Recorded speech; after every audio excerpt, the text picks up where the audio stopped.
네, 한 주의 마지막인 매주 금요일 영화 속 과학을 찾아보는 사이언스 레드카펫 시간입니다. 양우영 기자와 함께하겠습니다. 어서 오세요. 안녕하세요. 네, 오늘 만나본 영화는 뭘까요? 네, 이 한국형 어벤져스라는 꿈을 가지고 지난 2022년에 네. 일부를 개봉했었던 외계인이라는 영화가 있었죠. 네. 이번에 속편인 외계인 2부가 개봉을 하는데 이 영화를 준비했습니다. 사실 저도 이게 봐야 될까 말까 고민을 많이 했는데 네. 일부가 사실상 좀 흥행에 실패했다 이런 말이 나오면서 2부에 대한 기대가 크지 않은 상황인 건 사실이잖아요. 맞아요. 근데 지금 일부를 꼭 먼저 봐야지 2부를 볼 수 있다 이런 진입 장벽까지 있을 것 같은데 먼저 보신 입장으로는 이번 영화 어떨까요? 네, 우선 1부를 봐야 하는지에 대한 답변부터 네. 하자고 보면 꼭 봐야 되는 건 아닙니다. 물론 보면 좋겠지만 네. 무조건 봐야 된다 이렇게 말씀드릴 수는 없는데요. 왜냐하면 이제 2부의 영화 초반에 앞에 한 6분 정도 가량 1부를 아주 함축해서 네. 나오는 내용에 대한 요약본이 나옵니다. 뭐 나레이션이랑 또 친절하게 자막까지 나오면서 내용이 나오기 때문에 이 정도의 내용만 이해를 해도 2부를 쫓아가는데 주거를 네. 쫓아가는데 전혀 어려움이 없고요. 그 외계인 2부에서는 1부에서 나왔던 이른바 우리가 떡밥이라고 불리는 수많은 단서들과 조건들이 모두 다 회수가 되면서 뒤로 갈수록 이야기의 힘이 굉장히 강해집니다. 네. 특히나 최동훈 감독 특유의 아주 빠른 전개 속도와 함께 캐릭터들의 이 티키타카라는 게 이제 되살아나면서 영화의 재미가 크게 높아지는데요. 1부는 사실 뭐 난해하고 복잡한 설정, 또 인물들 간의 어떤 관계 이런 걸 설명하느라고 굉장히 조금 지지부진하고 거기에 네. 치중을 했다고 보면 2부는 이들의 이야기는 이미 다 알고 있으니까 이야기가 한 대로 보이고 이 인물들의 감정이 하나로 폭발되면서 이야기를 좀 재미있게 끌고 간다고 보여집니다. 저는 사실 외계인 2부를 이 코너 레드카펫에서 소개하기 위해서 시사회 일주일 전에 1부를 OTT를 통해서 네. 봤는데요.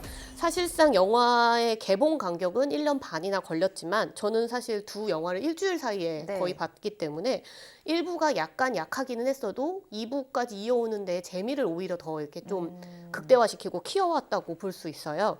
그래서 실제로 OTT를 통해서 외계인 1부를 봤던 사람들은 이 극장 관객보다는 평이 굉장히 좋았다고 하거든요. 그래서 2부에 대한 흥행 성적이 어떻게 나올지 저도 좀 궁금해지는 부분입니다. 네, 말씀 들어보니까 굉장히 기대감이 많이 생기는 그런 영화인 것 같은데요. 네.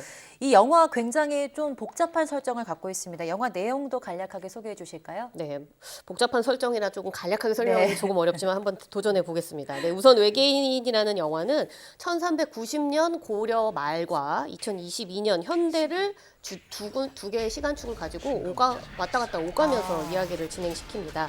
몇 가지 설정들이 굉장히 많은데 그 중에서 가장 핵심은 외계인들은 아주 오래전부터 잘못을 저지르는 그들의 죄수를 지구에 있는 인간의 뇌에 가둬서 이제 죄를 묻고 예, 그리고 인간의 몸에서 이따금씩 외계인 죄수들이 탈출할 때가 있었는데 이를 관리하는 로봇 가드가 지구에 존재한다 네. 이겁니다. 이걸 이해하고 나면은 나머지 내용은 다 이해할 수 있는데요. 일부에서는 이런 죄수들의 탈옥을 막기 위해서 고분분투하다가 과거에 갇힌 주인공 이안의 이야기를 그렸다면요.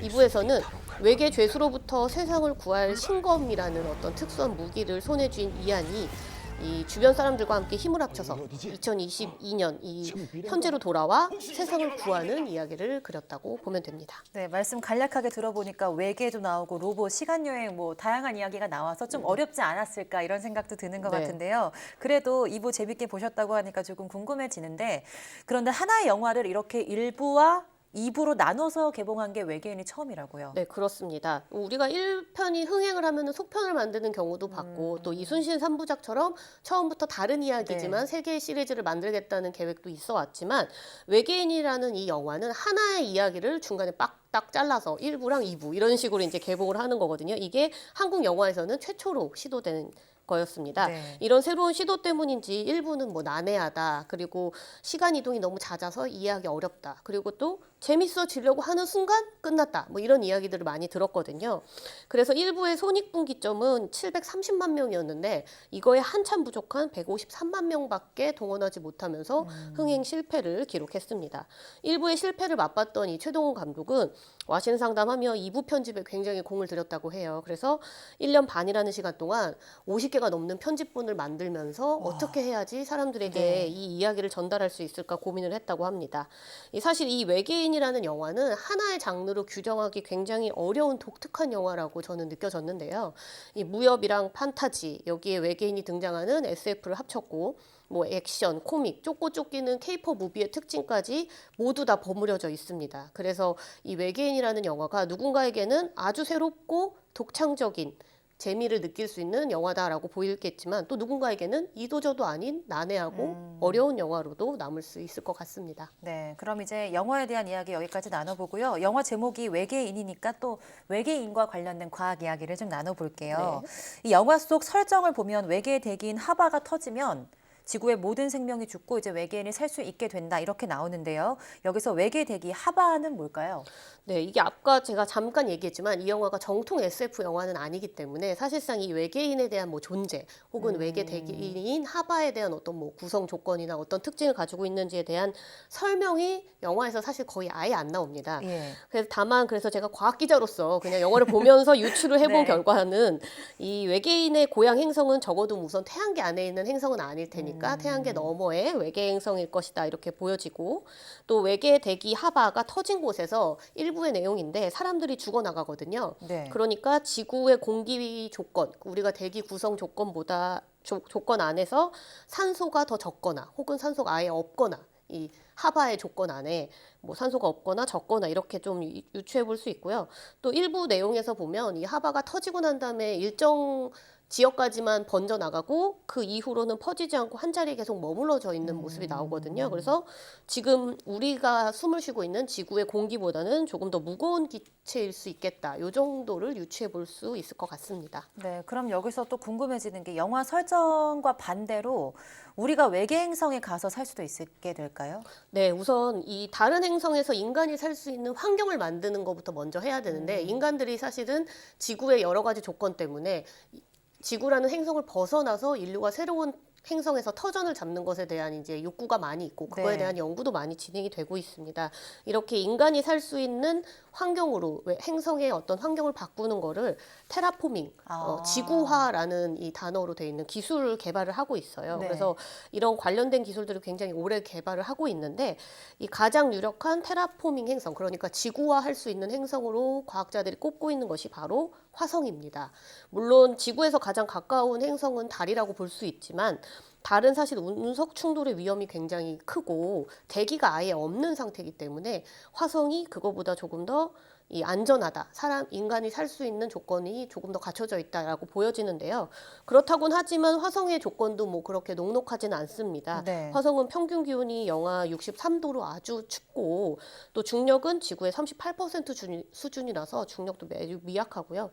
대기도 없기 때문에 이 지구의 4배에 이르는 방사선, 우주 방사선이 쏟아져서 실제로 이 화성에서 인류가 생활하기가 아직은 그렇게 쉽지 않은 상황입니다. 네, 그 들어보니까 가혹한 조건인 것 같은데요. 어떻게 화성을 테라포밍 한다는 걸까요? 네, 그래서 많은 과학자들이 여러 가지 방법들을 제시를 하고 있습니다. 그 중에서 뭐 한 가지, 미국 애리조나대 연구팀은 이 화성의 온도를 우선 아주 낮은 온도를 높이기 위해서 생각해낸 방법이 있는데 화성 궤도에다가 150m 크기의 반사경을 무려 300개나 이어 붙이고 네. 나면 이 반사경이 태양빛을 반사시켜서 화성 표면으로 조금 더 그 태양열을 많이 전달시킬 수 있게 되거든요. 이렇게 하면 화성의 표면 온도를 영하 63도에서 이 영상 20도까지 끌어올릴 수 있다. 이런 연구 결과를 발표하기도 했고요.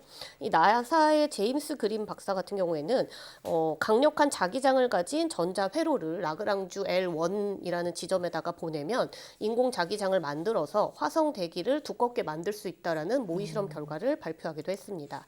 또 일론 머스크 같은 경우에는 2050년까지 화성을 그 인류의 화성 식민지를 만들겠다고 발표했잖아요. 이때 발표할 때 이 화성의 극지방에 수소폭탄을 한 10,000개 정도 터뜨리면 화성의 그 지각 밑에 갇혀 있는 이산화탄소를 급격하게 공기 중으로 끌어올려서 화성의 온도를 높일 수 있다 이렇게 주장을 한 적이 있습니다. 실제로 이 방법이 뭐 실현 가능성이 아예 없는 건 아닌데 최근 연구에 따르면 화성 땅 속에 있는 이산화탄소가 예상보다 양이 많지가 않아서 이거를 수소폭탄으로 모두 다 터뜨린다고 하더라도 화성의 평균 기온이 인간이 살 수 있을 만큼의 그 원하는 만큼까지 올라가지 않는다라는 결과가 나왔다고 하고요. 마지막으로 화성에서 제일 큰 문제는 중력인데 사실 현재의 기술로서 화성의 중력을 지구 중력처럼 끌어올릴 수 있는 방법은 없습니다. 중력이 작기 때문에 근손실이나 골밀도 감소와 같은 의학적인 부작용이 무조건 뒤따르게 되거든요.